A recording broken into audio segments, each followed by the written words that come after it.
I think that the prequels work in broad strokes, but once you get into a lot of the particulars, things kind of fall apart. When I left you, I was but the learner. Now I am the master. That's a pretty broad definition of the verb to leave. The way that it plays out in the movie, it actually kind of feels like George Lucas misremembered the line and thought that Vader said, "when you left me," and then it makes perfect sense. But "when I left you" just sounds silly if you put these things right up next to each other. Or how about this?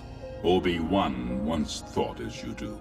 Luke tries way harder to negotiate with Darth Vader than Obi-Wan ever did. Seems like Obi-Wan gave up pretty quickly, honestly. And of course, we have a pretty shady character moment with a terrifyingly merciless Obi-Wan turning his back on a screaming and injured Anakin. But the first issue is, of course, that Obi-Wan honestly doesn't even try to redeem Anakin at all. He's pretty much made up his mind the moment he appears on Mustafar, already laying down bitter smack talk. How does Luke's meek behavior remind Vader of Obi-Wan? Obi-Wan clearly doesn't intend to rescue Anakin here. He even draws his weapon first. So I was thinking about a way to rework this whole scene to avoid all of these potential problems, while still maintaining the same broad strokes of the story. I'd rewrite this first conversation so that Obi-Wan is more idealistic, like he really believes that there's something to rescue. But Anakin is having none of it. He's fully bought into Palpatine's lies and attacks Obi-Wan, who refuses to ignite his blade until the last moment. And over the course of the fight, he remains in a defensive posture. The fight is brutal and exhausting. The volcanic atmosphere is sapping their energy and stinging their eyes. And by the end of it, they can barely stand upright. Over the course of the fight, Anakin has been slowly overextending himself. And as the volcanic planet erupts around them, Anakin tumbles into a fissure that opens beneath him and he barely manages to grab the ledge. The helpless, exhausted, and disarmed Anakin attempts to clamber up but fails, as Obi-Wan has the clear advantage. Obi-Wan takes this opportunity to make one last attempt to rescue Anakin, both physically